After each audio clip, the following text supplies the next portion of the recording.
సామెతలు 28వ అధ్యాయం 11వ వచనం. ఐశ్వర్యవంతుడు తన దృష్టికి తానే జ్ఞాని. 10వ వచనం దగ్గర నుంచి 10, 11, 12, 13, 14 ఈ 5 వచనాలు కూడా ఒకదాని గురించి మాట్లాడుతూ ఉన్నాయి అన్నమాట. 10వ వచనంలో ఏం చూస్తే మనం యథార్థవంతులను దుర్మార్గమందు చొప్పించేవాడు తాను త్రవ్విన గోతిలో తానే పడును. యథార్థవంతులు మేలైన దానిని స్వతంత్రించుకుందరు. యథార్థవంతులు ఎవరైతే తప్పుడు మార్గంలోకి నడిపిస్తారో, వీళ్ళు తప్పుడు మార్గంలోకి నడిపిస్తున్నారంటే వీళ్ళు ఏ మార్గంలో ఉన్నట్టు? వీళ్ళు ఆల్రెడీ తప్పుడు మార్గంలో ఉన్నారన్నమాట. వాళ్ళ మార్గంలో నడుచుకుంటున్నారు కాబట్టి ఆ మాదిరిని తర్వాత వారికి కనపరుస్తున్నారు. యథార్థవంతులంట తప్పుడు మార్గంలో నడిపించే వాళ్ళంట వాళ్ళు తీసే గోతులో వాళ్ళే పడతారన్నమాట. వాళ్ళు చేసే ప్రతి దానికి, వాళ్ళు మాట్లాడే ప్రతి దానికి వాళ్ళు తప్పుడు మార్గంలో ఉన్నారు కదా. వాక్యం చదువుకొని ఉన్నారు, స్వాభావికంగా ఉండే మూఢత్వాన్ని అనుసరిస్తూ ఉన్నారు కాబట్టి వాళ్ళు మాట్లాడే ప్రతి దానికి, వాళ్ళు చేసే ప్రతి పనికి లెక్క అప్పచెప్పాలా లేదా? వాటన్నిటికీ కూడా వాళ్ళ ముందు వాళ్ళే గుంట తవ్వుకున్నవారుగా ఉంటారన్నమాట. తర్వాత యథార్థవంతులు ఎలా ఉంటారంట? రైట్ వేలో ఎవరైతే ఉంటారో వాళ్ళందరూ కూడా ఏంటంట? మేలైన దాన్ని స్వతంత్రించుకుంటారు అని మనం చూసాం. Whoever misleads the upright into an evil way, తప్పుడు మార్గం నడిపిస్తారో will fall into his own pit, but the blameless will have a goodly inheritance అని అంటున్నాడు. బ్లేమ్లెస్ ఎవరైతే తప్పు చేయకుండా ఉంటారో, అర్థమవుతుందండి? తప్పు చేయకుండా ఎవరైతే ఉంటారో, తప్పు అంటే ఏంటి? వాక్యానుసారం కానిది ఏదైనా తప్పే. కాబట్టి ఎవరైతే తప్పు చేయకుండా ఉంటారో వాళ్ళు ఏంటంటే మంచి వారసత్వాన్ని పొందుకుంటారు. అవునా? నీతిమంతులు దేవుని పిల్లలు అనబడతారు. అవును కదండి. వాక్యాన్ని అనుసరించే వాళ్ళు దేవుని పిల్లలు అంటారు, రేపు నిత్య జీవంలో ఉంటారు. వాక్యాన్ని అనుసరించిన వాళ్ళు అపవాది పిల్లలు. అవునా? అపవాది సంతానంగా ఉంటారు, రేపు నిత్య నరకాగ్నికి వెళ్తారు అన్నారు. వాళ్ళు ఆ వారసత్వాన్ని పొందుకుంటారు, వీళ్ళేమో ఈ వారసత్వాన్ని పొందుకుంటారు. 11వ వచనంలో ఏముంది? ఐశ్వర్యవంతుడు తన దృష్టికి తానే జ్ఞాని, వివేకము గల దరిద్రుడు వానిని పరిశోధించును. ఏం చేస్తాడంట? A rich man is wise in his own eyes అని అంటున్నాడు. ఇక్కడ ధనం సంపాదించే వాళ్ళు ఏమనుకుంటారు? నేను అందరికన్నా జ్ఞానవంతుని నేను అని అనుకుంటాడు. కాబట్టి వీళ్ళెవరు సంపాదించలేనిది, వీళ్ళెవరు కొనలేని కారు నేను కొన్నాను, వీళ్ళెవరు కట్టలేని బంగ్లా నేను కట్టాను, వీళ్ళెవరు కట్టలేనంత విలువైన వస్త్రాలు నేను కట్టుకుంటున్నాను, ఇంత పేరు నేను సంపాదించాను, ఈ మిగతా వాళ్ళకి లేని నేను తెచ్చుకోగలిగాను కాబట్టి నేను అందరికన్నా జ్ఞానవంతుణ్ణి అని చెప్పి తన దృష్టికి తాను అనుకుంటా ఉంటాడు అనమాట. అవునా? But a poor man who has understanding will find him out అని. తన భ్రమలో ఉన్నట్టుగా the rich are wise in their own eyes, one who is poor and discerning, వివేకము కలిగి ఉంటారు. చూసారండి? ఆ వివేకము కలిగి ఉండే అతను sees how deluded they are, వాళ్ళు ఎంత భ్రమలో బ్రతుకుతున్నారో వీళ్ళకి అర్థమైద్ది అన్నమాట. వాళ్ళు ఏమనుకుంటారంటే ఎండమావులు చూసి నీళ్ళు అనుకుంటారు. అర్థమవుతుందండి? వాళ్ళు జ్ఞానం కాని దాన్ని ఏమనుకుంటారు? జ్ఞానము. The rich are wise in their own eyes, అది వైస్ కాదు. కానీ వాళ్ళు ఏమనుకుంటున్నారు? వైస్ అని అనుకుంటున్నారు. నేను ఉండే వాళ్ళందరిలో కల్లే నువ్వు వెనక కూర్చోవాలి, నువ్వు వెనకన్నా కూర్చోవాలి, లేదా అక్కడన్నా కూర్చోవాలి.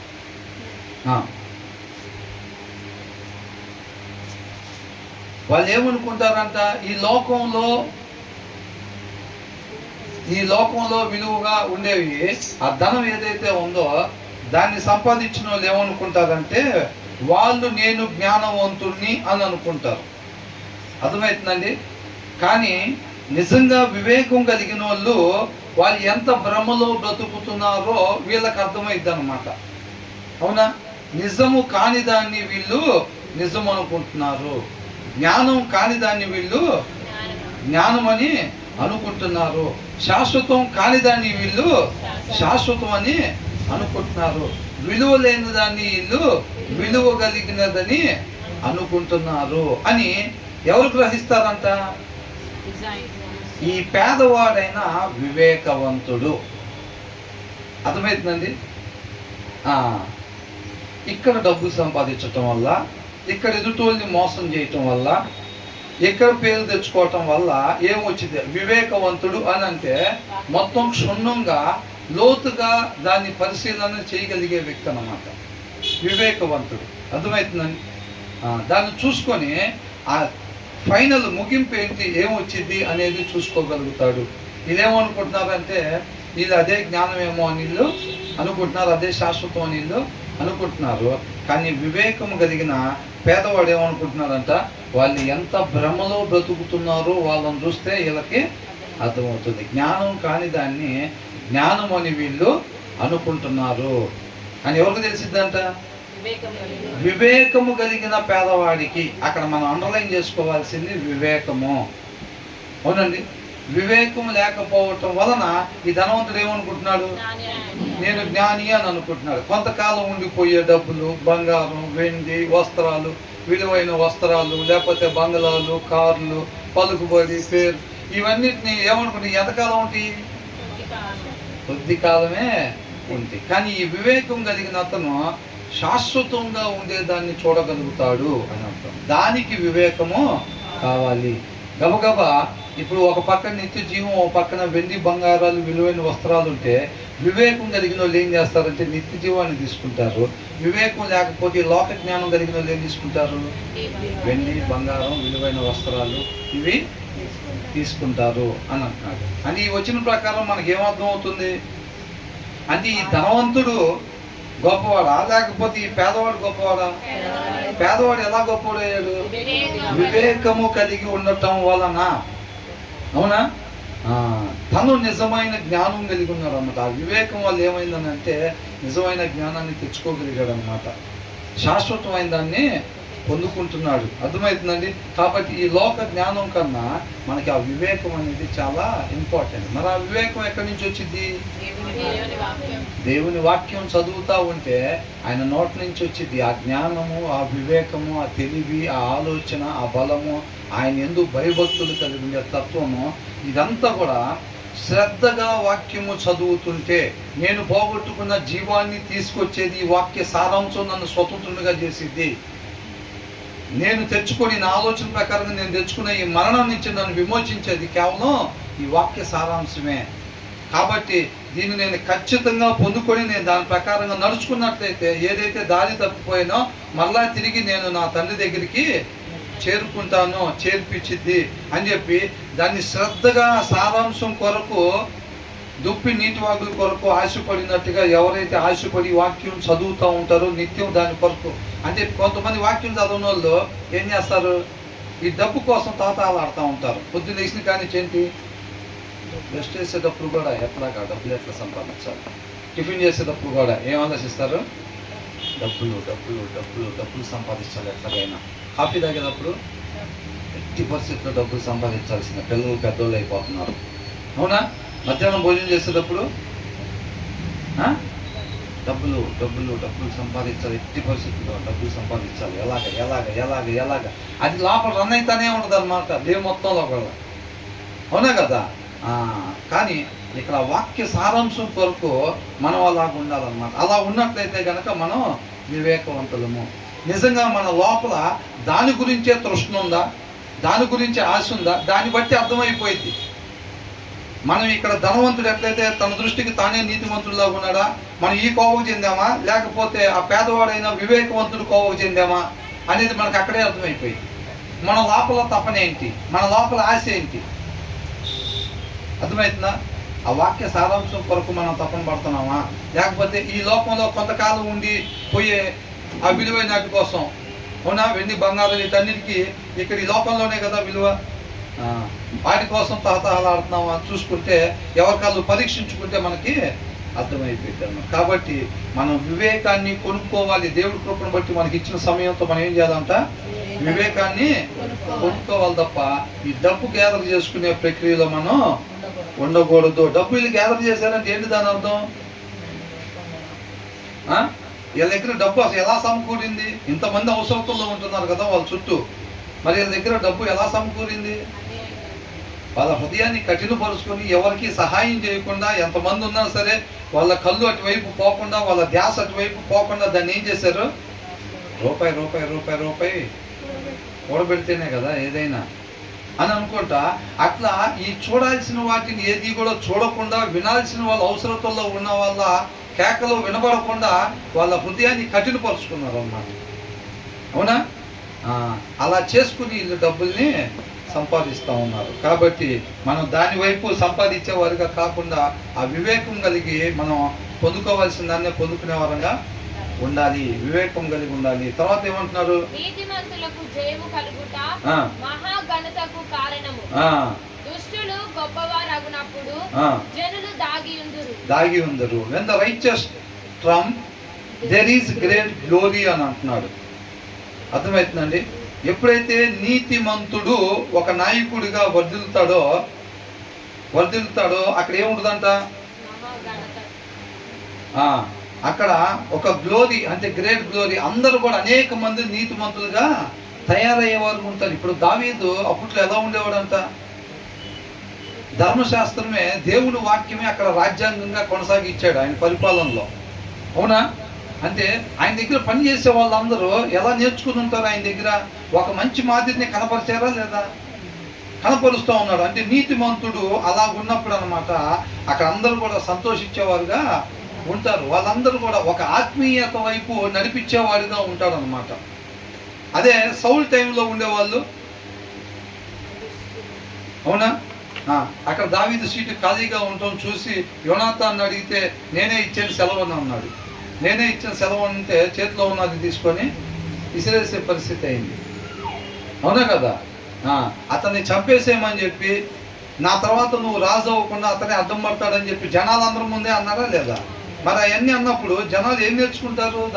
సౌల్ నుంచి మంచి నేర్చుకుంటారా, చెడు నేర్చుకుంటారా? చెడు నేర్చుకుంటారు అన్నమాట.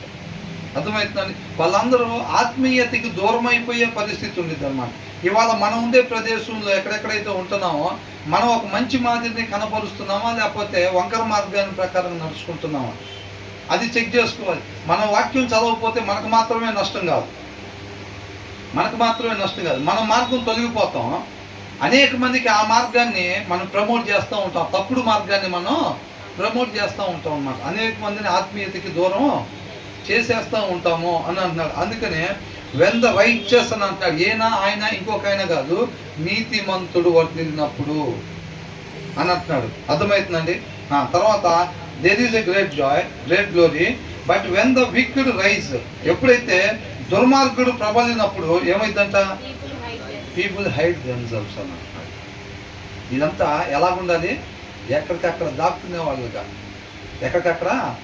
దాక్కునే వాళ్ళుగా ఉంటారన్నమాట. వీళ్ళందరిలో ఆత్మీయత లోపించిద్ది అనమాట. చీకటికి దగ్గరికి వెళ్ళిపోయేవాళ్ళుగా ఉంటారు అని అంటాడు. ఈ వచనంలో మనం ఎలా ఉండమని చెప్తున్నారు? మనల్ని నీతిమంతులుగా ఉండాలి అని అంటున్నాడు. అర్థమవుతుందండి? మనం నీతిమంతులుగా ఉన్నట్లయితే కనుక మన తర్వాత వారికి కూడా మనం మంచి మార్గాన్ని మనం ప్రమోట్ చేసే వారంగా మనం ఉంటాం కదా. కానీ మన వాక్యం చదవకుండా మూర్ఖులలాగా మనం, అవివేకులాగా మనం ఉండకూడదు అని అంటూ ఉన్నారనమాట. ఇందాక వచ్చిన ఏంటంట? వివేకం కలిగి ఉండాలి. అది నిజమైన ఐశ్వర్యం. అంతేనా?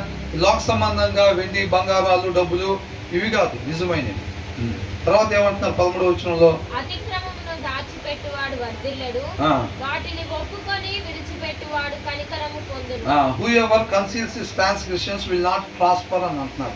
ఎవరైతే కప్పిపుచ్చుకుంటారో, సౌలు ఏం చేశాడు? అతిక్రమం చేశాడు. అందరిని చంపేసేయమంటే ఏం చేశాడు? కొంతమందిని అట్టి పెట్టుకొని అడిగితే ఏం చెప్తున్నాడు?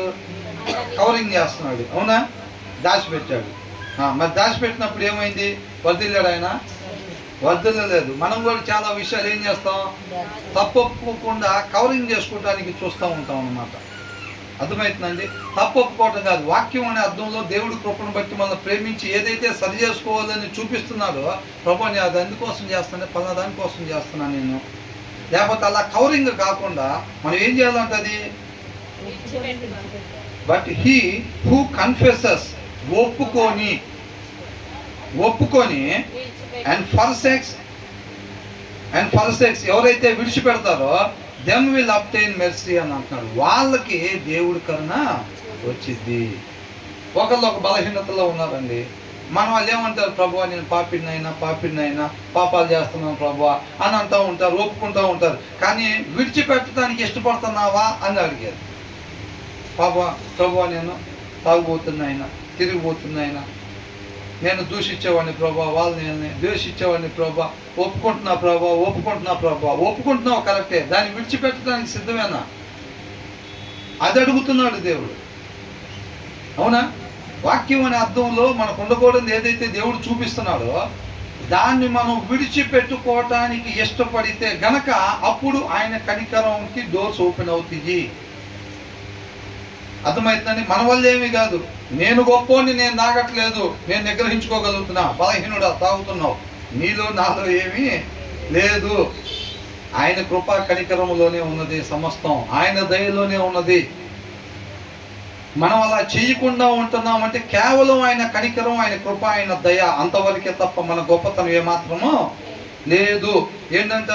దాన్ని మనం ఒప్పుకొని విడిచిపెట్టినట్టయితే ఏమొచ్చిందంట? అప్పుడు కనికరం పొందుకుంటాం. ఆ కనికరం మనకు ఆ బలహీనత నుంచి విడుదల చేపించింది. అర్థమవుతుందండి? నువ్వు ఒప్పుకున్నంత కాదు, లేకపోతే నువ్వు విడిచిపెట్టడం మన వల్ల అయిందా? నేను కూడా తాకూడదు అనుకుంటున్నా అంటాడు. కాబట్టి ఆయన కనికరం విడుదలను దయచేసింది. మన కేవలం నిమిత్తం మాత్రం ప్రార్థించేవారు అంతే. పోయినసారి కూడా అనుకున్నాం కదా, వారి గురించి మనం ప్రార్థించేవారుగా ఉండాలి, వారికి మంచి మాదిరిని కనపరచాలి, దాంట్లో ఉండేది చెప్పాలి. మనం ఏం చేయాలి? విజ్ఞాపన చేసేవారు ఉండాలి తప్ప వచ్చేవారం కల్లా ఆయన మారుస్తా, నెల రోజుల్లో ఈయన మారుస్తా, సంవత్సరం కల్లా ఈ కాలనీ మార్చేస్తా, మన చేతుల్లో ఏమైనా ఉండిద్దా? మన చేతుల్లో ఏమీ ఉండదు. మనం చేయాల్సింది కేవలం మంచి మాదిరిని కనపరచాలి. ఈ లోకానికి వెలుగు ఉప్పు కాబట్టి మనం మంచి మాదిరిని మనం కనపరచాలి. అట్ ద సేమ్ టైం వాళ్ళ తరపున విజ్ఞాపన చేయాలి. యేసుక్రీస్తు వారు కూడా అదేగా చేసింది. మనందరికీ కూడా మంచి మాదిరిని కనపరిచారు, మనందరికీ కొరకు కూడా విజ్ఞాపన చేశారన్నమాట. మనం కూడా చేయాల్సినది వాక్యానుసారంగా మనం జీవిస్తా. ఎక్కడ జీవించాలి? వాక్యానుసారంగా ఉండని వాళ్ళ మధ్యలో చాలా కష్టం తెలుసండి. చెప్తుంటే బాగానే ఉంటుంది, వింటుంటే బాగానే ఉంటుంది. మన చుట్టూ ఉండే వాళ్ళు అలా చేస్తూ ఉంటే మనం ఆ ప్లేస్లో నీతిమంతులుగా ఉండాలి, సామాన్యంగా ఉండదు. వాళ్ళు అలాగా అన్యాయం అధర్మం చేసి వాళ్ళు ఏం చేస్తారంటే 5,000 రూపాయల షర్ట్లు, 5,000 రూపాయల ప్యాంట్లు, విలువైన బంగారం, ఇవన్నీ దోపిడీ చేసి అన్యాయం చేసి అధర్మం చేసి వాళ్ళు అవన్నీ పెట్టుకొని వస్తూ ఉంటారు. ఈ పెద్ద కారు తీసుకుంటారు, పెద్ద బంగ్లాలు, మనతో పాటే జాయిన్ అవుతారు. వాళ్ళు అలా అవినీతి చేస్తూ వాళ్ళు సంపాదిస్తూ ఉంటారు. ఆ ప్లేస్లో మనం ఎలా ఉండాలి? న్యాయంగా ఉంటా, అదే కారు బాగు చేయించుకుంటా, అదే రేకులు బాగు చేసుకుంటా. అవునా కదా? అలా ఉండాలి. చూస్తూ ఉంటే వాడు రోజుకో షర్ట్ వేసుకొస్తూ ఉంటాడు, రకరకాలది, రోజుకో బూట్లు వేసుకొస్తూ ఉంటాడు. ఎక్కడిరా అంటే అన్యాయం. ఎక్కడే అంట అన్యాయం. లంచాలు తీసుకోవటం, వాడు 2 జతలు కాకపోతే 20 జతలు కొనుక్కొస్తాడు. మనం ఆ ప్లేస్లో నీ కంటి ముందు చూస్తూనే ఉంటావు, వాడు అట్లా వేసుకొని వస్తూ ఉంటాడు. ఇంకొకడు పెద్ద బండి కొనుక్కొని వస్తాడు, ఇంకొకడు కారు కొనుక్కొని వస్తూ ఉంటాడు. మనతో పాటు ఉద్యోగం చేసేవాళ్ళే, మనంతా జీతాలే, మన చుట్టూ ఉండే నలుగురు అట్లా వస్తూ ఉంటారు. ఆ ప్లేస్లో మనం ఉండే 1-2 జతలనే జాగ్రత్తగా వాడుకుంటూ ఉండాలి. వాళ్ళు అనుకుంటూ ఉంటారు, ఎరా ఎప్పుడయ్యానా 6 సంవత్సరాల నుంచి వాడుతున్నావు కదరా అంటారా లేదా అంటారు. వాళ్ళు లోపల 60 జతలు మార్చొచ్చు కాదు. ఆ ప్లేస్లో మనం ఎలా ఉండాలంట? నీతిగానే ఉండాలి. మరి అప్పుడు ఏమైంది? దానికి బలం అవసరమా లేదా? ఎంత బలంగా ఉంటే ఆత్మీయంగా మనం అలా ఉండగలుగుతాం తెలుసండి. 1 రోజు, 2 రోజులు, 3 రోజులు, 4 రోజులు లాభం లేదురా, మనం కూడా పిల్లలు పెరిగిపోతున్నారు, మనం కూడా గ్యామ్లింగ్ చేయాల్సిందే అని అనుకుంటారు. అర్థమవుతుందండి? కాబట్టి రక్షణ ఎప్పుడుదా కాపాడుకోవాలంట? అంతం వరకు రక్షణ కాపాడుకోవాలి. దానికి చాలా బలం కావాలండి, చాలా బలం కావాలి. అందుకనే ప్రతిరోజు ఆన్ గ్రోయింగ్ ప్రాసెస్ అన్నమాట. అది ఒకసారి అలా చేస్తే కాదండి, ఆ భక్తిలో కొనసాగుతూనే ఉండాలి. అలా ఒకరోజు పోయి నెల మొత్తం అట్లా ఉన్నానండి. అసలు ఏమాత్రం నేను అన్యాయం చేయలే. వాళ్ళు చూస్తే అన్యాయం చేసి విపరీతంగా నా కళ్ళ ముందే పంచుకుంటున్నారు డబ్బులు. ఆ పై డబ్బులు అట్లా చేసి ఇట్లా చేసి నా కళ్ళ ముందే పంచుకుంటున్నారు అని అంటారు. అదే ప్లేస్లో మనం ఉంటాం. కొన్ని నెల మొత్తం ఏం చేయలేదండి, మరి ఈ నెల ఏం చేద్దాం అనుకుంటున్నావు? అట్లాగనమాట. అది ప్రాక్టికల్స్ అంతా అక్కడ. దాని గురించి మనకి ఇక్కడ చెప్తున్నారు అంతే. ఇక్కడేదో వినయం కలిగి ఉండి బయటికి వెళ్ళిన తర్వాత ఆ కోర్టు మళ్ళీ అక్కడ తగిలిచ్చేసి వెళ్ళిపోయి ఐసీయూలోకి వెళ్ళేటప్పుడు ఏం చేస్తారు? లోపలికి వెళ్ళేటప్పుడు ఒక కోర్టు ఇస్తారు, మళ్ళీ బయటకు వచ్చేటప్పుడు ఆ కోర్టు అక్కడ తగిలిచ్చేసి రావటమే. అలా ఉండాలా? అలా ఉండకూడదు. కాబట్టి మనమంట తప్పుల్ని కవరింగ్ చేసుకోకుండా వాక్యం అనే అర్థంలో దేవుడు ఏదైతే సరి చేసుకోమని చూపిస్తా ఉన్నాడో వాటిని ఒప్పుకొని విడిచిపెట్టడానికి నువ్వు ఇష్టపడి ఆయన ఆశ్రయించినట్లయితే కనుక అప్పుడు ఆయన కనికరాన్ని పొందుకునే వారంగా ఉంటాము. వాక్యం అనే అర్థంలో ప్రభువా నా దగ్గర ఫలానాది ఉంది, అది వాక్యానుసారం కాదు. ఆ మాట తీరు కావచ్చు, లేకపోతే ఆలస్యంగా వచ్చేది కావచ్చు, లేకపోతే ఆ తిండిపోతనం కావచ్చు, లేకపోతే ఆ ప్రవర్తన కావచ్చు, ఆ చూపు కావచ్చు, లేకపోతే ఆ హెచ్చింపు జీవోకుడంబం కావచ్చు, లేకపోతే ఇట్లాంటి ఏదైతే ఉందో వాటిని మనం ఒప్పుకొని విడిచిపెట్టడానికి ఇష్టపడితే, చాలామంది దీని దగ్గర ఆగిపోతూ ఉంటారు, విడిచిపెట్టడానికి ఇష్టపడరు. అర్థమవుతుందండి? నువ్వు విడిచిపెట్టడానికి నిజంగా హృదయపూర్వకంగా అంతరంగంలో నువ్వు ఇష్టపడితే గనక అప్పుడు ఆయన కనికరాన్ని మనం పొందుకుంటాము. అప్పుడు ఆ బలహీనత నుంచి దేవుడు మనకి విడుదలని దయచేస్తాడు. సమస్తం చేయగలిగేది ఆయన అన్నమాట. అందుకనే సమస్త మహిమ మనం ఆయనకి మాత్రమే చెల్లించాలి తప్ప ఒక తాగిపోతాడా నన్ను చూసి నేర్చుకోరా, నేను ఇట్లాగున్నా తిరిగిపోతాడా నన్ను చూసి నేర్చుకోరా, నేను చూడరా ఎలాగుంటున్నాను నిగ్రహంగా, ఏంది నువ్వు నిగ్రహంగా ఉండేది, ఆయన కనికరానికి చెయ్యి అడ్డం పెట్టావంటే వాడు సరిపోడు నీ దెబ్బకి. అవునా కదండి? ఆయన కనికరం చెయ్యి అడ్డం పెడితే మన దెబ్బకి ఎవడు సరిపోడు ఇంకా కాలనీలో. అట్లా ఉండిద్ది పరిస్థితి. ఆయన కృప కనికరం ఆయన దయ వల్లనే కేవలం మనం ఇలాగా ఉంటున్నాం. కాబట్టి సమస్త మహిమ ఆయనకి మాత్రమే మనం ఎల్లప్పుడూ చెల్లించే వారంగా ఉండాలి. కాబట్టి మనం విడిచిపెట్టడానికి ఇష్టపడాలి. అర్థమవుతుందండి? తర్వాత ఏమంటున్నారు? ఎప్పుడు వరకు ఉండాలంటే అట్లాగా? పోయినసారి అది చెప్పావు విడిచిపెట్టాను, మళ్ళీ ఏంటి ప్రభు అర్థం విడిచిపెట్టావు, మొత్తం తుడుచుకున్నా మొత్తం ఒప్పుకున్నాను విడిచిపెట్టా, మళ్ళీ అర్థం విడిచిపెడతాం మొదలు పెట్టుతాడు. ఆయన ఏం చేస్తాడు? అర్థం ఇటు పెడతాడు. మొత్తం ఒకటి ఏదైతే సరి చేసుకుంటూ ఉంటామో మొత్తం అయిపోయినాయిరా బాబు అని అనుకుంటే ఏం చేస్తాడు? అర్థం తీసుకొచ్చి ఇటు పెడతాడు. మళ్ళీ ఇటు చాలా కనపడుతుంది. మళ్ళీ అది అయిపోయినాయిరా అనుకుని మళ్ళీ ఇటు పెడతాడు. తర్వాత వెనక పెడతాడు. అర్థం ఎప్పుడు దాకా ఉంటుంది ఆ కార్యక్రమం? అంతం దాకా ఉండిద్ది. అంతం దాకా అది ఒప్పుకొని ఏదేదైతే ఆయన అర్థంలో వాక్యం అనే అర్థంలో చూపిస్తున్నాడో మనకు సరి చేసుకోమని వాటిని మనం ఒప్పుకొని విడిచిపెట్టడానికి ఇష్టపడాలన్నమాట. Blessed is the one who fears the Lord. ఎప్పుడు దాకంట? ఆల్వేస్ అంట. నిత్యము జరగాల్సిన ప్రాసెస్ అది. అర్థమవుతుందండి? నేను బాప్తిస్వం తీసుకున్న తర్వాత 3 సంవత్సరాల్లో కడిగేశాడు దేవుడు, ఐఆమ్ పర్ఫెక్ట్ అని ఎవరు చెబుతారా? అది నిత్యం జరుగుతూనే ఉంటుంది. మనం బ్రతికినంత కాలం చేయాల్సిన ప్రాసెస్ అన్నమాట. మరి సిద్ధమేనా? అంటే బ్రదర్ మీరు చెప్పేది ఇంకా బ్రతికినంత కాలం ఈ పాటలు, ఈ ప్రార్థన, ఈ వాక్యం చదివటం కార్యక్రమం ఇదంతా చేస్తూనే ఉండాలా? చేస్తూనే ఉండాలి. మరి దానికి సిద్ధమేనా? Are you ready? కొత్త కారు తాళాలు తిప్పడానికి కాదు. Are you ready? కొత్త ఇంటి తాళాలు తీయటానికి కాదు.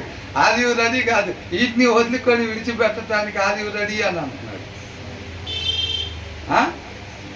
వీటికి ఆర్ యు రెడీ మనం ఉండాల్సింది. బ్రతికినంత కాలం ఇదేనా?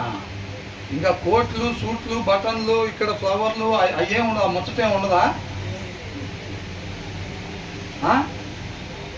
ఉంటుంది. ఒకసారి బాక్స్లోకి వెళ్ళి రావాలంతే.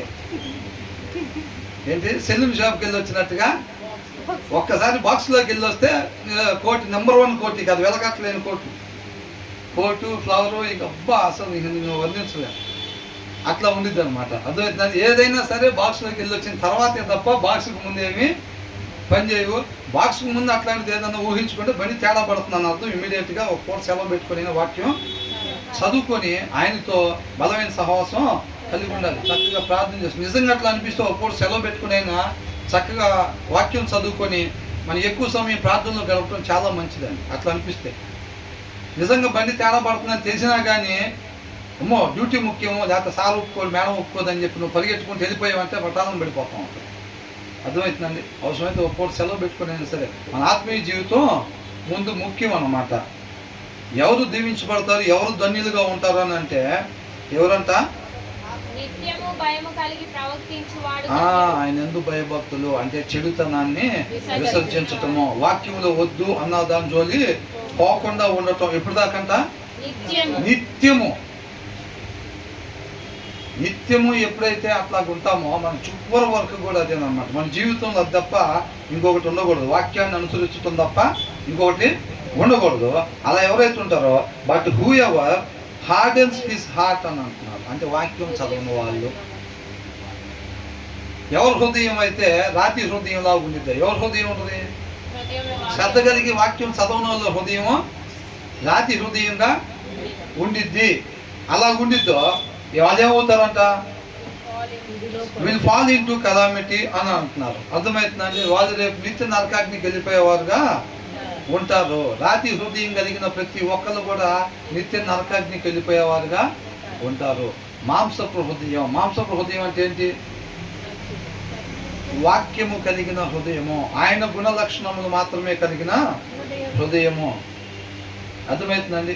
ప్రతి ఒక్కరి హృదయం అలా ఉన్నట్లయితేనే రేపు నిత్య జీవంలో ఉండే ప్రతి ఒక్కరిది కూడా మాంసపు హృదయంగానే ఉండాలి. అలా మాంసపు హృదయంగా ఉండాలి అని అంటే ఆయన మాటను బట్టి అర్థంలో చూసుకొని ప్రతి ఒక్కదాన్ని ఏదైతే తీసేసుకోమంటున్నాడో దాన్ని మనం ఒప్పుకొని విడిచిపెట్టే వారంగా ఉండాలన్నమాట. అప్పుడు దానికి ఏమైందనంట? ఆయన చెప్పాడు కదా, ఏమన్నాడు? నీ రాతి హృదయం తీసేసి మాంసపు హృదయాన్ని ఇస్తాను అని అన్నాడు. ఇది ప్రాసెస్ అన్నమాట. మనం ఒప్పుకోవటానికి విడిచిపెట్టడానికి ఇష్టపడతలేదు అనుకోండి, ఆ హృదయం ఎలా ఉంటుంది? రాతి హృదయంగా ఉంటుంది. కొంతమంది ఏమవుతారంటే హార్డెన్ అయిపోయింది అనమాట. ఆ చెప్పింది వినటం మళ్ళీ విడిచిపెట్టేసి వెళ్ళిపోయి ఆ లోక సంబంధంగా జీవించటం, అది ఒక జీవిత విధానంగా అలవాటుగా మార్చేసుకుంటారు వాళ్ళు. కొంతమంది వాళ్ళు ఏం చేస్తారంటే ఇక్కడ చెప్తూ ఉంటారు, ఆ చెప్పింది వింటారు, అవును అది బైబిల్లో ఉంది అని అనుకుంటారు. ఏం చెప్పేది బైబిల్లో ఉందో లేదో చూసుకుంటారు, ఉందని అనుకుంటారు. కానీ బయటకు వెళ్ళిన తర్వాత ఎలా ఉంటారు? లోక సంబంధంగా ఉంటారు. మేము క్రైస్తవులం కాబట్టి చర్చికి పోవాలి, అక్కడికి పోయింది వినాలి, బిర్యా సంఘం వాళ్ళు చెక్ చేసుకున్నట్టు మేము కూడా చెక్ చేయాలి. ఆ చెప్పే ఆయన దాని ప్రకారం ఉంటున్నాడో లేదో, దాని ప్రకారంగా చెప్తున్నాడో లేదో చెక్ చేస్తారు. కానీ బయటకు వెళ్ళిన తర్వాత లేదు. అది ఒక అలవాటుగా మారిపోయింది వాళ్ళకి, లోక సంబంధంగా ఉండటం అన్నమాట.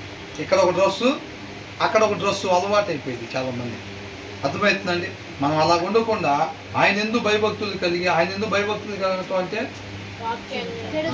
ఆయన చెప్పిన ప్రకారం మాత్రమే జీవించటం అన్నమాట. అలా ఎందరైతే ఉంటారో వాళ్ళు చక్కగా రేపు ఆయనతో పాటు యుగాలు ఉండేవారు ఉంటారు.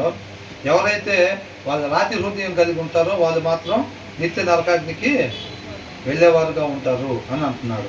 ఇంతవరకు అన్నమాట. తర్వాత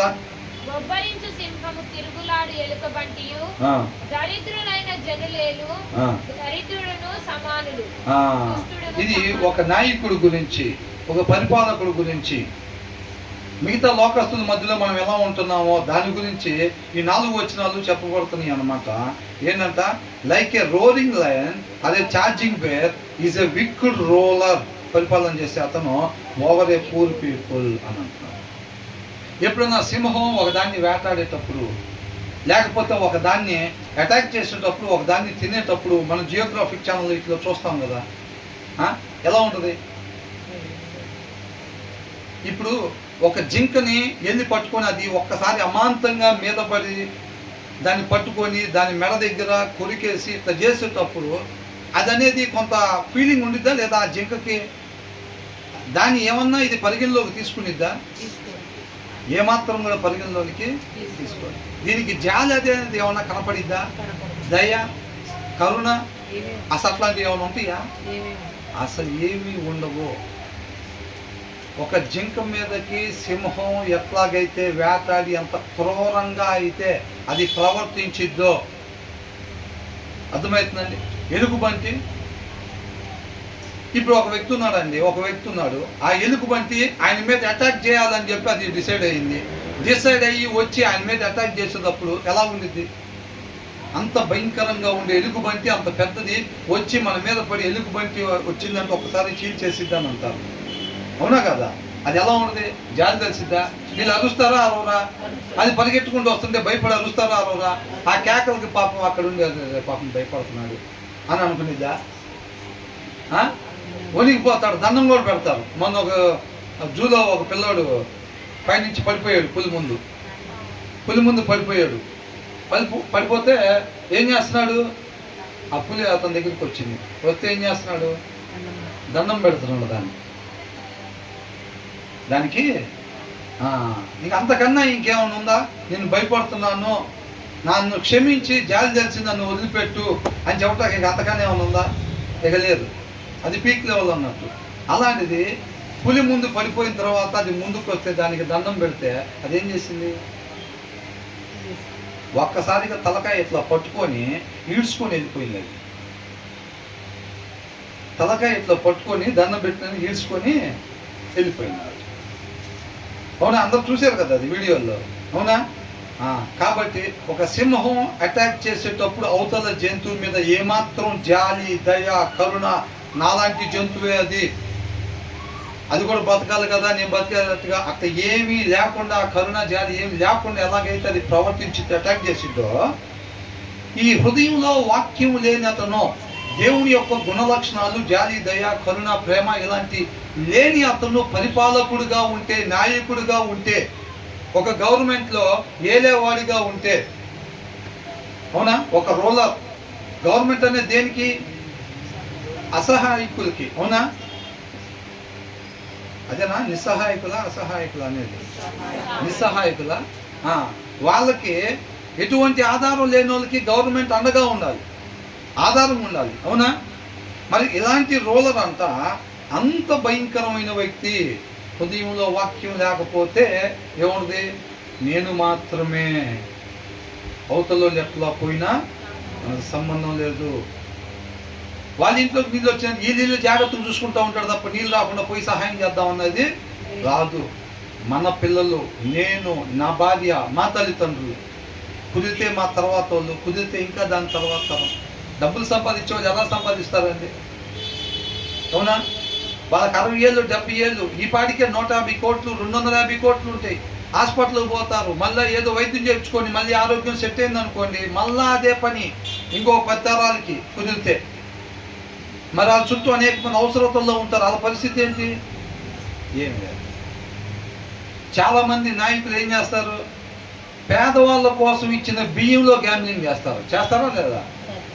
వాళ్ళ ఖాళీలో రోడ్లు లేకపోతే ఆ రోడ్లకి ఇచ్చిన దాంట్లో గ్యామ్లింగ్ చేస్తారు. నాసిరకం రోడ్లు వేసి వాళ్ళందరినీ కూడా ఇబ్బంది పెడతారు, క్రూరంగా అన్నమాట. ఒరే వాళ్ళకి అసలు రోడ్లు లేవు, వేసుకోవడానికి డబ్బులు ఉండవు వాళ్ళ దగ్గర, కాబట్టి గవర్నమెంట్ డబ్బుల్లో నుంచి చేస్తారు. వాళ్ళకి తినడానికి సరిగ్గా తిండి ఉండదు, ఇంట్లో నలుగురికి సరిగ్గా ఉద్యోగాలు ఉండవు వాళ్ళకి, కాబట్టి వాళ్ళకి బియ్యం పంపిణీ చేసేది గవర్నమెంట్, అంటే దాంట్లో గ్యామ్లింగ్ చేస్తారా లేదా? వాళ్ళకి ఏదన్నా బెల్లం లేకపోతే పప్పు ఏదన్నా పంపిణీ చేస్తే దాన్ని గ్యామ్లింగ్ చేస్తారు, అవునా కదా? అట్లాంటి ఏదైనా సరే ఇళ్ల స్థలాలు ఇస్తే కూడా పెద్ద పెద్ద వాళ్ళకు ఉన్నాయి అంట. 100 కోట్లు 1000 కోట్లు ఉండే వాళ్ళకి గవర్నమెంట్ ఇచ్చే స్థలాలు వాళ్ళ పేర్లు ఉన్నాయి అంటలే, కానీ అవసరమైన వాళ్ళ పేర్లు లేవు. ఎందుకని చెప్పండి? ఏమనుంది అక్కడ? తెలుగులో ఏమనుంది? ఇంగ్లీష్లో అయితే విక్డ్ రూలర్ అని రాశారు. స్వాభావికముగా ఉండే మూఢత్వం కలిగిన వాడు, మార్పు చెందని వాడు, క్రొత్తగా జన్మించిన వాడు, మాంసపు హృదయం వలె తన హృదయాన్ని మార్చుకోకుండా ఉన్నవాడు అని అర్థం. అంతే, అర్థమవుతుందండి? ఆ సింహం ఎలాంటిదో దాని మీద అటాక్ చేసేటప్పుడు roaring lion and charging bear అని అంటున్నాడు. ఒకరి మీద అటాక్ చేసేటప్పుడు అది ఎలుగుబంటి ఎలాగైతే ఉంటుందో, ఎంత నష్టాన్ని చేసిద్దో, ఏమాత్రం జాలి దయ కరుణ లేకుండా ఉండదు. అర్థమవుతుందండి? డ్రైనేజీలు కట్టమంటే, ఎంత డబ్బులు కట్టమంటే మొత్తం గ్యామ్లింగ్ చేసి ఎంత కడతారు. ఆ డ్రైనేజ్లు పొంగిపోయి వాళ్ళ ఇళ్ళ దగ్గర భయంకరం. మొన్న ఈ మధ్య ముంబై వెళ్ళినప్పుడు ధారావి అని ఒక స్లమ్, ఆ ఏరియాలోకి వెళ్ళాం. ఇంత ఉంది రోడ్డు అవుతుంది కరెక్ట్గా. ఇప్పుడు ఈ టేబుల్ ఎంత ఉందో ఈ టేబుల్ అంతే రోడ్డు. ఇప్పుడు మన దగ్గర 30 feet road, 40 feet road, 60 feet రోడ్లు ఉంటాయి చూసారండి. 40 అడుగులు 30 అడుగులు రోడ్లు ఉంటాయి కదా. వాళ్ళ ఇంటి ముందు ఉన్న రోడ్లు ఎంత ఉన్నాయండి, కరెక్ట్గా ఎంత. మనిషికి మనిషి ఎదురైతే ఈయన ఇటు పక్కకు తిరగాలి, ఆయన కూడా ఇటు పక్కకు తిరిగి వెళ్ళాల్సిందే. అర్థమవుతుందండి? అలా ఉన్నాయి అన్నమాట అక్కడ రోడ్లు పరిస్థితి. అట్లా ఉంది. అలాంటి వాళ్ళ దగ్గర వీళ్ళు ఎలా ప్రవర్తిస్తున్నారు? ఓట్లు వచ్చేటప్పుడు మాత్రం 1000, 2000, 5000 ఇచ్చేసి ఏపిచ్చేసుకుంటారు. తర్వాత వాళ్ళ స్వరం వినపడకుండా సరిగ్గా ఆ హృదయాన్ని కఠినపరుచుకుంటారన్నమాట. ఇది మనకి ఎందుకు చెప్తున్నారు? మనం అలాగా ఉండకూడదు అని అంటున్నారు అనమాట. అవునా? ఏమనుంది? దరిద్రులైన జనుల నేలు దుష్టుడును, దుష్టులలాగా ఉండబాకండి, దుష్టులలాగా ఉండబాకండి అని అంటున్నాడు. దుష్టులాగా ఉండకూడదంటే శ్రద్ధ కలిగి వాక్యము చదవాలి. ఒక మంచి మాదిరిని కనపరిచేవారుగా దేవుడి కృపను బట్టి మనకిచ్చిన టైం పీరియడ్లో మనం 1000 ఏళ్ళు బతుకుతామా? ఎన్ని సంవత్సరాలు బతుకుతాం సూర్య? మనం బాగా బతికితే 80 ఏళ్ళు అంట, అంతేనా? మరి ఈ టైం పీరియడే ఉండే కొద్దికి ఎండింగ్కి దగ్గర వెళ్ళిపోతూ ఉంటాం. నా బర్త్డే వచ్చే నెల కరెక్టే. దాని తర్వాత ఎండింగ్కి వెళ్ళిపోతూ ఉంటాం మనం ఉండే కొద్దికి. కొద్దిపాటిదే దేవుడు మనకి ఇచ్చిన టైం ఏదైతే ఉందో అది తగ్గిపోతూ ఉంటుంది. కాబట్టి సమయాన్ని మనం వేస్ట్ చేసుకోకూడదు. ఒక మంచి మాదిరిని ఆ టైంలో అబ్రహాంకి మనలాగే ఇస్తే వాళ్ళు ఏంటో ప్రూవ్ చేసుకున్నారు, సబ్మిట్ చేసుకోవడంలో ప్రూవ్ చేసుకున్నారు. ఆయన నామాన్ని మహింపరుచుకునేటట్టుగా ఆయనే నడిపించాడు అన్నమాట. మన టైంలో మనం ఎంతవరకు సబ్మిట్ చేసుకుంటున్నాం? మరలా వచ్చేది కాదు. ఆ చేత ఫోన్ చేపిస్తే ఇంకొకసారి పుట్టిస్తాడా? మళ్ళీ ఇంకొకసారి అవకాశం ఇస్తారా? ఇక్కడ మళ్ళీ ఏదన్నా పోతే మళ్ళీ ఎగ్జామ్ రాసుకున్నట్టుగా. ఇక అట్లాగా ఉండదు. యుగ యుగాలకు సంబంధించింది ఒక్కసారి వచ్చే అద్భుతమైన అవకాశం అన్నమాట. కాబట్టి వివేకం కలిగి దాన్ని మనం సద్వినియోగం చేసుకోవాలి. లేకంటే ఎంత చక్కగా వారానికి 3 సార్లు 4 సార్లు ప్రతిరోజు ఇంటి దగ్గరే ఉంటుందిగా వాక్యం, అవునా? కాబట్టి మనం మంచి మాదిరిగా మనం జీవించే వారంగా ఉండాలి అని అంటున్నాడు. మనం అట్లాగా దుష్టుల్లాగా మనం ఉండకూడదు అని అంటున్నారు. తర్వాత ఏమంటున్నారు? వివేకము లేని వాడవై జనులను అధికముగా బాధ పెట్టి అధికారి, దుర్భావమును ద్వేషించువాడు దీర్ఘశాంతుడగును. ఏ రూలర్ హూ లాక్స్ అండర్స్టాండింగ్ అని అంటున్నాడు. ఆ పరిపాలన చేసేవాడు ఎవరైతే ఇందాక ఏంటంట దుర్మార్గుడుగా దుష్టుడుగా ఉండటం వలన పేదవాళ్ళకి అండగా ఉండాల్సిన వాడు పేదవాళ్ళ దగ్గర అణచివేసేవాడిగా ఉన్నాడు.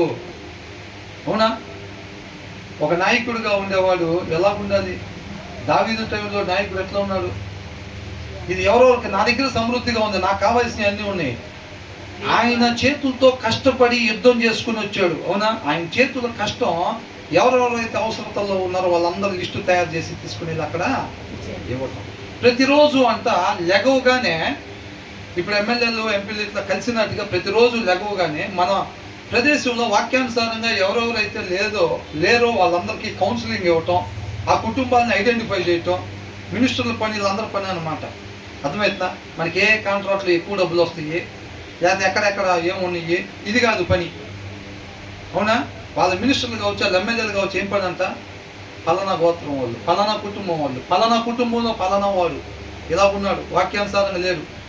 ధర్మశాస్త్రమే అప్పుడు రాజ్యాంగం ఉంది కాబట్టి దీని ప్రకారంగా లేడు అని అంటే వాళ్ళందరినీ కలవటం, కౌన్సిలింగ్ ఇవ్వటం, వాళ్ళందరినీ కూడా నిర్మూలించటం అని అంటే చంపేయటం కాదండి, వాళ్ళందరినీ కూడా నీతిమంతులుగా మార్చటము.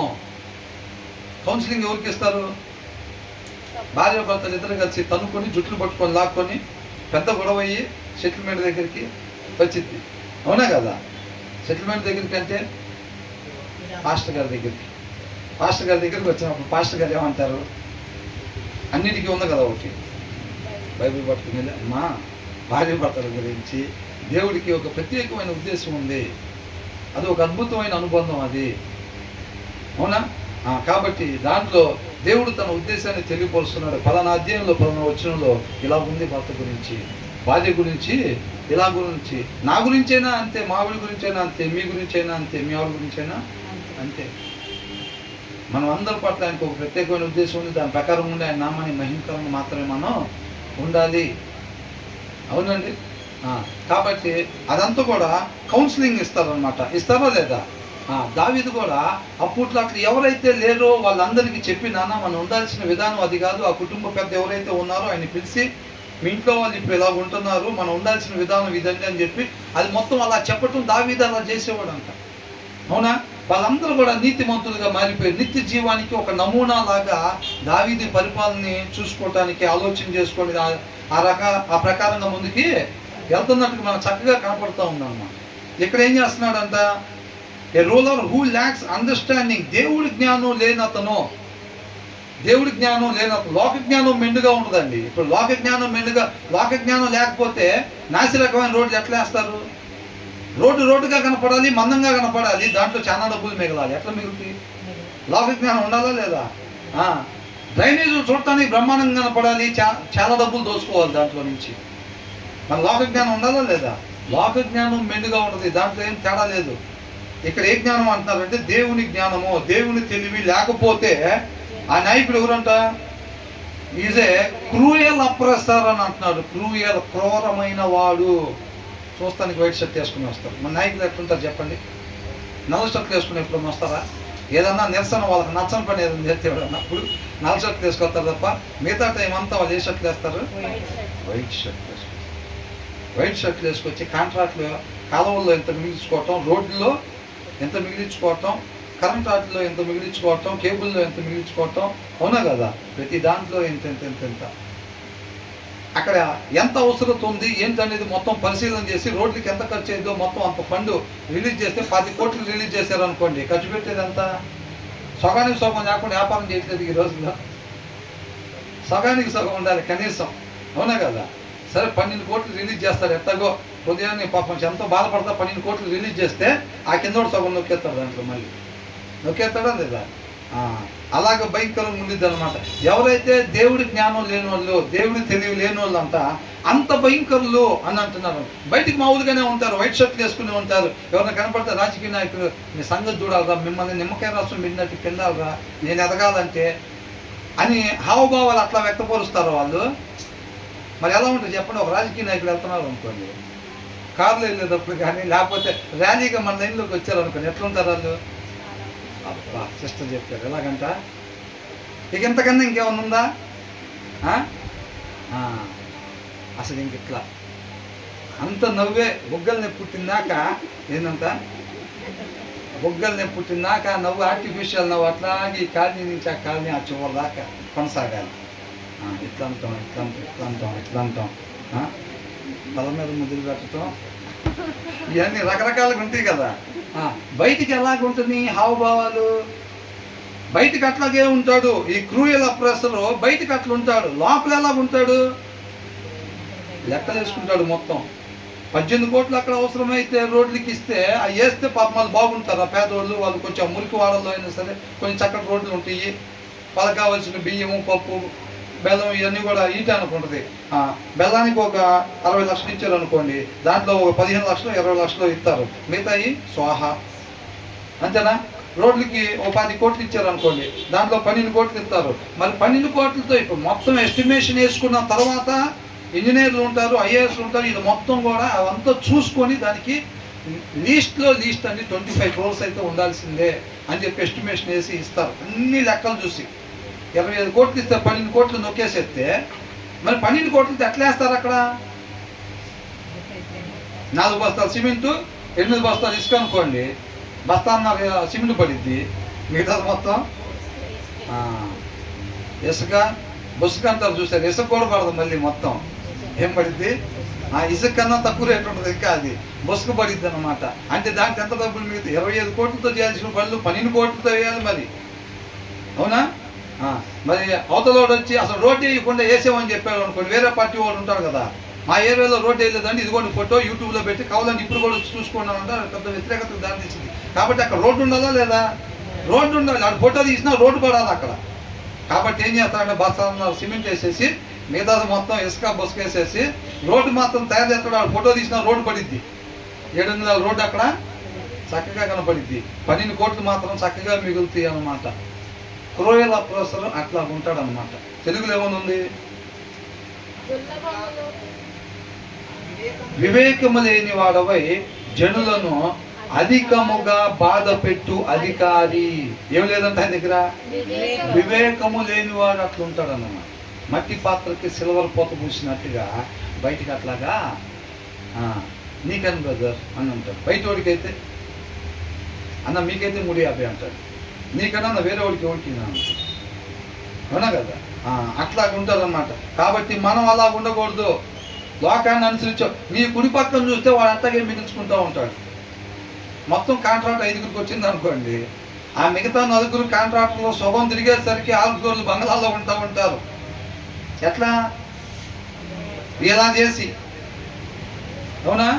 మనం ఎలా ఉండాలి అక్కడ? ఏదో స్లాబ్ వేసుకుని ఒక ఇంట్లో ఉంటాం. గవర్నమెంట్ ఎట్లా ఇచ్చింది? 25 కోట్లు అవసరం పడే దగ్గర 25 కోట్లు ఇస్తారు. మరి మనం అవన్నీ ఖర్చు పెడితే మనం పైన ఇంకో స్లాబ్ వేస్తామా? వేసే పరిస్థితి ఉండదు. కాకపోతే మన జీతం మనకి ఇస్తారన్నమాట.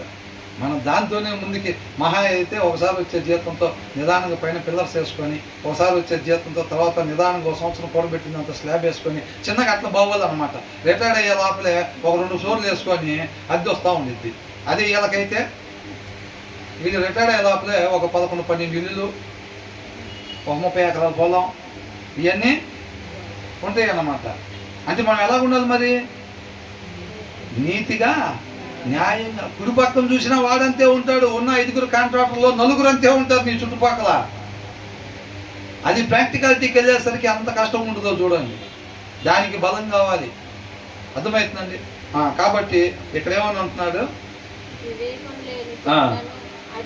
వివేకము లేని వాడవై అంటే మనల్ని వివేకం లేకుండా ఉండబాకండి. శ్రద్ధ కలిగి నా మాటని నిత్యము ధ్యానించండి. అప్పుడు నా జ్ఞానం, నా వివేకం, నా తెలివి, నా బలము, నా ఆలోచన, నా యందు భయభక్తులు కలిగి ఉండే తత్వం మీకు వచ్చింది.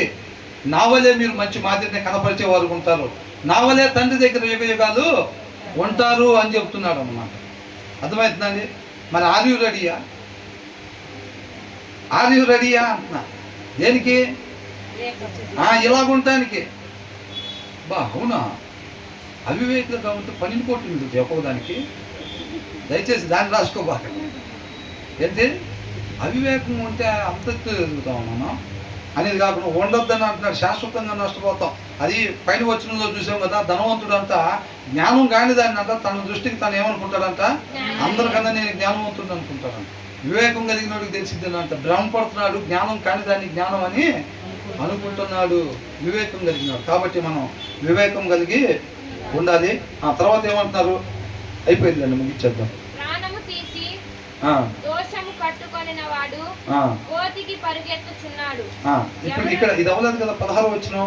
ఏ ruler who lacks understanding is a cruel oppressor అని అంటున్నారు. అవునా?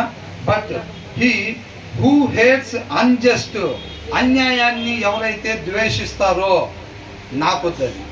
ఎన్ని ఫ్లోర్లు అయినా ఎన్ని కాక, ఎంత పెద్ద కారు అయినా కొనుక్కోవచ్చు కాక, ఎన్ని కోట్లైనా రావచ్చు కాక, నేను మాత్రం చేయను తప్పు. నేను మాత్రం చేయను.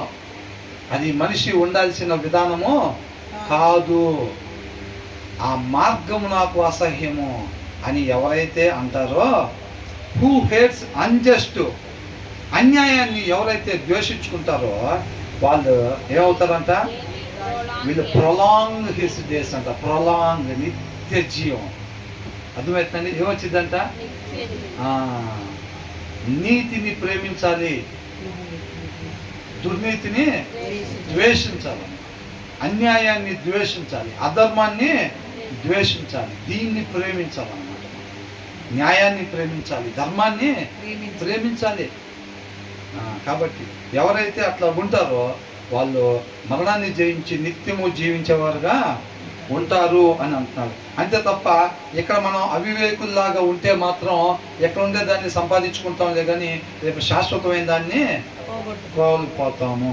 తర్వాత ఏమంటున్నారు? ద్వేషించువాడు ఆ, దీర్ఘశాంతమంతుడగును. ఆ, ప్రాణమును తీసి ఆ, దోషము కట్టుకొనిన వాడు ఆ, కోతికి పరిగెత్తుచున్నాడు. ఎక్కడికి వెళ్తున్నాడంట? వద్దన్న పని. ధర్మశాస్త్రంలో వేరే ఒకరిని ద్వేషించకూడదు, వాడి ప్రాణం తీయకూడదు అని ఉందా లేదా? ఎవరైతే వేరే ఒకరి ప్రాణాన్ని ఉద్దేశపూర్వకంగా తీస్తే వాడికి ఖచ్చితంగా మరణానికి పాత్రుడని రాస్తుంది ధర్మశాస్త్రంలో. రాస్తుందా లేదా? ఉద్దేశపూర్వకంగా అవతల వాళ్ళకి మనం అన్యాయం చేస్తే గనక అది ఖచ్చితంగా మరణానికి పాత్రులు. వాళ్ళు ఎక్కడికి వెళ్తున్నారంట? టువర్డ్స్ హెల్. గోతికి పరిగెత్తటము అని అంటే ఇక్కడ ఏదో ఒక చనిపోవటం అని కాదండి. ఎక్కడికి వెళ్ళిపోతున్నట్టు? నరకానికి వెళ్ళిపోతున్నట్టు అన్నమాట. If one is burdened with the blood of another, he will be a fugitive until death అని అంటున్నాడు. అర్థమవుతుందండి? వేరే వాళ్ళని మనం ద్వేషించేవారుగా, హేట్ చేసేవారుగా మనము ఉండకూడదు. అనుకోకుండా జరిగింది అనుకోండి, దేవుడు ఇప్పుడు ఫర్ ఎగ్జాంపుల్ ఇది తిరిగి మనం ఏదో పని చేస్తున్నాం, ఇది చూసుకోకుండా మనం అంటే జాగ్రత్తగా చూసుకొని ఉండాలండి. మనం ఎంత చూసుకున్నా సరే అనుకోకుండా అట్లా తిరిగినప్పుడు గబక్ మన కాలు కింద పడి ఒక చిన్న ప్రాణి చచ్చిపోయింది అనుకోండి, ఒకదాన్ని ప్రాణం తీసాం. పొద్దున్నే ఒకదాన్ని పాపం చిన్న జీవం ప్రాణం తీసాం. మనం ఏమి చెప్పుకోవాల్సిన పని ఏమీ లేదు. అది దాని ప్రాణం మనం తీసినట్టు కాదు. ధర్మశాస్త్రంలో రాస్తుంది అది క్లియర్గా. అర్థమవుతుందండి? అది దేవుడే ఎలో చేసినట్టుగా, దానికి అంతవరకు ఆయుష్ ఉంది. ఎప్పుడు? మనకి తెలియకుండా అది జరిగితే గనక దేవుడు ఆ కార్యం జరిగించినట్టు దానికి అంతవరకు ఆయుష్ ఉందలే, కానీ దానికి మనమే మరణానికి పాత్రలము కాదు. అందుకే ఉద్దేశపూర్వకం కాకుండా నువ్వు అనుకోకుండా ఏదో పని చేస్తూ ఉండగా గొడ్డలో ఊడిపోయి ఎవరికైనా తగిలాలు చనిపోయారు అనుకోండి, నువ్వేమైందనంటే నువ్వు వెళ్ళి దాక్కుని ఉండటానికి వాడి కోపం చల్లారిన తర్వాత మరలా వచ్చి నువ్వు జీవించడం కోసం నీకు కొన్ని సిటీలు, కొన్ని పట్టణాలు ప్రత్యేకంగా కట్టమని దేవుడు చెప్పాడా లేదా? కాబట్టి మనకు కూడా చూడండి, అనుకోకుండా తగ్గింది, అనుకోకుండా ఎవరన్నా చూసుకోకుండా కాలు దొక్కినా సరే మనకి ఇమ్మీడియట్గా ఒకసారి కోపం వచ్చింది కదా. కోపం వచ్చిన తర్వాత కొన్ని క్షణాలు ఆగిన తర్వాత చూసుకోకుండా తొక్కేర్లే అని అనుకుంటారు. అప్పుడు వాళ్ళు ఏమంటారు? తొక్కినమ్మటే సారీ బ్రదర్, చూసుకోవాలి కదా బ్రదర్ అని అంటారు. అదే కొద్దిసేపు అది ఇది అనుకున్న తర్వాత కొంచెం సేపు ఆగిన తర్వాత సారీ బ్రదర్ చూసుకుంటే పర్లేదు బ్రదర్, ఓకే ఎక్స్పెక్ట్ అన్న నెప్పుతూనే ఉంటుంది కదా, పర్లేదు అన్నాను. కానీ ఇమ్మీడియట్ రియాక్షన్ ఎట్లా ఉంటుంది? తొక్కగానే అవునా చూసుకోవాలి కదా బ్రదర్ మీరేనా అని అంటాం. అట్లాగా అంటాం. వాళ్ళు కూడా ఏంటంట ఇమ్మీడియట్గా అంటే ఇల్లు పొరపాటున గొడ్డలి మనం ఏదో పొరలు కొట్టడానికి చూసినా అది ఊడిపోయి గబక్కని ఎవరికైనా తగిలి అది ప్రాణం పోయింది అనుకోండి, అది ఏమైంది? ఇమ్మీడియట్గా పాపం వచ్చింది. కాబట్టి వాళ్ళు ఏం చేస్తారు? వీళ్ళు ఎస్కేప్ అయిపోయి ఒక ప్రదేశంలో ఉండి వాళ్ళ కోపం చల్లారిన తర్వాత మళ్ళా ఇక్కడికి వచ్చి జీవించడం కోసం అని చెప్పి దేవుడు పెట్టాడు. అంటే అది ఉద్దేశపూర్వకంగా చేయలేదు. కాబట్టి ఉద్దేశపూర్వకంగా చేసి పోయి అక్కడ దాక్కుంటే ఆ ఊర్లో ఉండే పెద్ద మనుషులే ఆయన తీసుకొచ్చి వాళ్ళకి అప్పచెప్పాలని ఉంది మరణానికి. వింటున్నారా?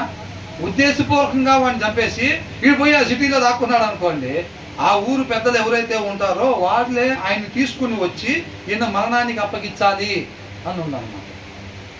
అర్థమవుతుందండి? అట్లా. కాబట్టి ఇక్కడ ఏమని రాస్తుంది? ఎవరైతే వేరొక వారిని ఉద్దేశపూర్వకముగా ద్వేషిస్తారో, ఉద్దేశపూర్వకంగా చేసేది అంటే స్వాభావికంగా ఉండే మూఢత్వంలో నుంచి వచ్చేది. దేవుళ్ళలో నాటబడి ఉండే వాళ్ళు అట్లా ఉద్దేశపూర్వకంగా ఎవరు కూడా ఏ హాని చేయరు. ఆయన మేలు మాత్రమే చేసేవాడు కాబట్టి ఆయనలో నాటబడి ఉండే ప్రతి ఒక్కళ్ళు కూడా మేలు మాత్రమే చేసేవారుగా ఉంటారు. అనుకోకుండా ఏదన్నా జరిగితే అట్లాగా జరగాలిలే, కానీ వాళ్ళు ఉద్దేశపూర్వకంగా ఎవరు కూడా హాని చేయరు అన్నమాట. అట్లాగా చేసేవాళ్ళు, ఉద్దేశపూర్వకంగా చేసేవాళ్ళు ఎక్కడికి వెళ్తున్నట్టంట? వాళ్ళు నిత్య నరకాగ్ని, టువర్డ్స్ గోయింగ్ టు హెల్ అన్నమాట. అర్థమవుతుందండి? వాళ్ళు అటువైపు నరకం వైపు వాళ్ళ అడుగులు వేసుకుంటా ముందుకే వెళ్తా ఉన్నారు. అంటే బ్రదర్ ఒకరిని చంపేసేస్తే ఇక దానికి పశ్చాత్తాపం అనేది ఇక లేదా? చిన్న చిన్న వాటికి వాళ్ళు ఉండేదా కదా, మరణానికి లేదా? అంటే చాలా మంది అంతకుముందు 6-7 మరణాలు చేసిన వాళ్ళు కూడా ఒప్పుకొని మరి సాక్ష్యాలు చెప్పుకుంటా మరి ఇలా ఉన్నారు కదా. నినివే పట్టణం భయంకరమైన పరిస్థితి అంట దాన్ని. మరి వాళ్ళు ఒప్పుకొని విడిచిపెట్టడానికి ఇష్టపడి బూడిద చల్లుకొని గోనెపట్ట కట్టుకొని ఆయన కరుణ కొరకు కోరుకున్నప్పుడు విడిచిపెట్టడానికి ఇష్టపడటానికి కరుణించాడా లేదా? ఎంతటి పాపానికైనా సరే ఆయన క్షమించేవాడు. నువ్వు ఒప్పుకొని విడిచిపెట్టడానికి ఇష్టపడితే గనక. అర్థమవుతుందండి? ప్రభా దీని వరకు క్షమించిన ఆయన, తర్వాత వాళ్ళ సంగతి తర్వాత చూస్తా అని అంటే ఆయన క్షమించేవాడు కాదు అని అంటున్నాడు. అర్థమవుతుందండి? కాబట్టి మన వాక్యాన్ని మీరు ఎప్పుడు కూడా నడుచుకోకూడదు. అంటే అక్కడ చంపటమేనా? దొంగతనం చేస్తే ఇదేం వర్తించదా అండి? వాడిని నెట్టేసి కరతో 4 దెబ్బలు కూడా తలకాయ పగలు కొట్టి వెళ్ళిపోతే ఇదేం వర్తించదా? ఉద్దేశపూర్వకంగా వాడు తలకాయ పగలు కొట్టినా వర్తించింది. టువర్డ్స్ గోయింగ్ టు హెల్ అంతే. అవునా కదా? కాబట్టి నీ అడుగులు నువ్వు అటువైపే వేస్తున్నట్టు. నువ్వు ఉద్దేశపూర్వకంగా ఏదైతే చేసావు, నువ్వు అసలు ఉద్దేశపూర్వకంగా చేసావంటే నీ లోపల వాక్యమైన దేవుడు లేడు, నీ హృదయం రాతి హృదయంగా ఉంది అని అర్థం. చివరి వచనం. ఎవరును అట్టి వానిని ఆపకూడదు. యథార్థముగా ప్రవర్తించువాడు రక్షింపబడును, మూర్ఖ ప్రవర్తన గలవాడు హఠాత్తుగా పడిపోవును. Whoever walks in integrity, నిజాయితీగా ఎవరైతే ఉంటారో వాళ్ళు ఏమవుతారంట? విల్ బి డెలివర్డ్, విమోచింపబడతారంతే. మనం బంధించబడున్నామా లేదా? అవునా? మరణం చేత పాపం చేసి మరణం చేత బంధింపబడిపోయి ఉన్నాం. మనం విమోచించే వాళ్ళు లేరు. విమోచకుడు వచ్చాడా లేదా? ఎవరు? యేసయ్య. అవునా? వేరే వాళ్ళకైతే బాలయేసు, మనకైతే యేసయ్య. కాబట్టి యేసయ్య రక్షకుడిగా విమోచకుడిగా వచ్చాడు అన్నమాట. ఏ వ్యక్తి ఇంకొక వ్యక్తిని విమోచింపలేడు. అందరినీ విమోచింపగలిగింది యేసయ్య మాత్రమే అని అంటున్నారు. కాబట్టి నిజాయితీగా ఉండాలి, నీతిగా ఉండాలి, ధర్మంగా ఉండాలి, వాళ్ళు విమోచింపబడతారు అని అంటున్నారు. అర్థమవుతుందండి? మీకు ఏ విమోచన కావాలి? పేదరికం నుంచి విమోచన కావాలా, లేకపోతే మరణం నుంచి విమోచన కావాలా? ఎంతమందికి మరణం నుంచి కావాలి చెప్పండి? పేదరికం నుంచి మమ్మల్ని విమోచించుదేవా, సమృద్ధిని దయచేయదేవా అనే విమోచన కావాలా? లేకపోతే మా తెలివి వల్ల మేము తెచ్చుకున్న ఈ మరణం ఏదైతే ఉందో దాని నుంచి విమోచించి నిత్య జీవాన్ని మాకు దయచేయటం. మనకేం కావాలో ఆయనకి తెలుసు కదా. అందుకని ఆయన వాగ్దానం ఏమి ఇచ్చాడు? మనకి నిత్య జీవం ఇస్తా అన్నాడు. ఇంటికి కేజీ బంగారం ఇస్తానని ఇప్పుడున్న నాయకులాగా చెప్పలా. ఇంటికి కేజీ బంగారం ఇస్తాను అపవాదికి కాకుండా నాకు ఓటు వేయండి ఆయన ఏమి అడగలేదు. అతన్ని మాయం చేసేవాడు కాదు కదా ఆయన. కాబట్టి ఏమన్నాడు? నిత్య జీవాన్ని ఇస్తా, అంతకన్నా విలువైంది లేదు మీకు, అది ఇస్తా నేను. నన్ను నమ్మి విశ్వసించండి, నేను చెప్పినట్టు నడుచుకోండి, ఖచ్చితంగా మీరు ఇట్లా ఉంటారు అని ఉత్తి చెప్పి వదిలిపెట్టలేదు. ఆయన మాదిరిని మరణం నుంచి జీవంలోనికి దాటి మాదిరిని చూపించాడు అనమాట. చూసిన తర్వాత కూడా నమ్మకపోతే అవునా? కాబట్టి ఎవరైతే నీతిగా నిజాయితీగా, ఈ మిగతా వాళ్ళందరూ ఎలా ఉంటారు? మనం అక్కడే ఏమంటారు? పుట్టగొడుగులేనా? మష్రూమ్స్. పుట్టగొడుగులాగా ఎంతే ఉంటాం మనం. నీతిగా నిజాయితీగా ఉన్నాం మనం, అంతే ఉంటాం. మిగతా వాళ్ళు గడ్డిలాగా ఇంజన పెరిగిపోతూ ఉంటారు. ఒక్కొక్కరు ఇంతుంటాడు ఆర్థికంగా. అది వేసుకొచ్చే కారు మనం పుట్టగొడుగులాగా ఎంతే ఉంటాం. మనం వేసుకొచ్చే కార్లు ఎంతే ఉంటాయి, బండ్లు ఎంతే ఉంటాయి, మనం వేసుకొచ్చే సొక్క ఖరీదులు ఎంతే ఉంటాయి, బూట్లు ఖరీదులు ఎంతే ఉంటాయి, అన్నీ ఎంతే పుట్టగొడుగులాగానే ఉంటాం మనం. అవునా? ఇప్పుడు బజార్లో గడ్డి అమ్ముతున్నారు అనుకోండి, గడ్డి పుట్టగొడుగులు రెండు అమ్మితే ఏది ఎక్కువ రేటు ఉంటుంది? అవునా? కాబట్టి దేవుడు ఏమంటున్నాడంటే ఇంటికి నీతిగా నిజాయితీగా మనం ఉండాలి ఎక్కడున్నా సరే. కానీ నీకు 4 పక్కల గడ్డే ఉండిద్ది. ఆ ప్లేస్లో నువ్వు నీతిగా నిజాయితీగా ఉండాలి. ఇటు చూసినా ఇటు అబ్రహాము, ఇటు తిరిగితే దావీదు, ఇటు చూస్తే మోషే, వాళ్ళ మధ్యలో నువ్వు నిజాయితీగా కాదు ఉండేది. ఎక్కడంట? ఇటు చూస్తే సౌలు ఉంటాడంట, ఇటు చూస్తే ఎవరు ఉంటారు? ఇటు చూస్తే ఎరోబాబు ఉంటాడంట, అటు చూస్తే ఇంకా అందరూ అట్లాగే ఉంటారంట. అందరూ వాళ్ళే ఉంటారు. వాళ్ళ మధ్యలో మనం ఎలా ఉండాలంట? యేసయ్యలాగా ఉండాలి అని అంటాడు. అర్థమవుతుందండి? దానికి బలం కావాలి. కంటితో చూస్తూనే ఉండాలి. వాళ్ళు వేసుకొచ్చే బూట్లు, వాళ్ళు వేసుకొచ్చే బండ్లు, వాళ్ళు వేసుకొచ్చే కార్లు, వాళ్ళు కొనే బంగ్లాలు కంటితో చూస్తూనే ఉంటాం. అయినా నీతి నిజాయితీగానే ఉండాలంటే చాలా బలం కావాలి. దానికోసం శ్రద్ధ పెట్టి వాక్యము చదవాలి. విన్నంత తేలిక కాదు, చెప్పినంత తేలిక అంతకన్నా కాదు. బలం లేకపోతే ఏమీ లేదు, ఊరకనే పడిపోతాం. ఊరకనే పడిపోయి మనం కూడా ఎదగలరా అనుకుంటాం అంతే.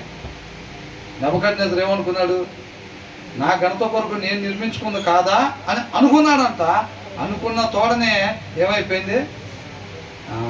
పోయింది మొత్తం. మనం కూడా ఎదగాలరా, లాభం లేదు. ఇంకా పిడికిలు బిగించాలరా. ఇంకా అంటే నువ్వు పిడికిలు బిగిస్తే ఆయన పిడికిలు వదిలిపెడతాడు నిన్ను. వదిలిపెట్టాడంటే మటాషే మన పని, అవునా కదా?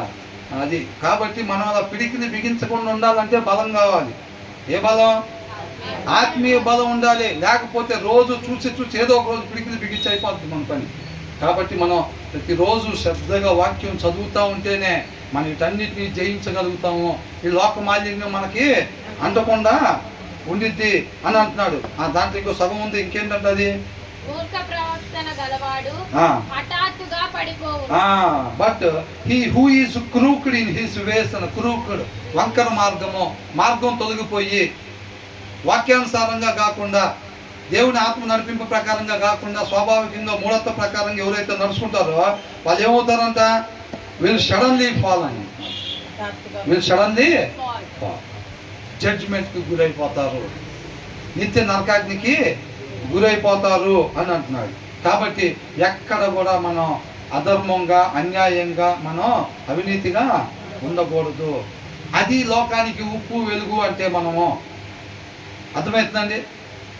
లోకంలో అలా ఉండిద్ది, కానీ మనం మాత్రం నీతిగా, న్యాయముగా, వివేకం కలిగి, దేవుడి జ్ఞానం కలిగి మాత్రమే మనం ముందుకు సాగేవారంగా ఉండాలి. దేవునికి మహిమ కలుగుతుంది.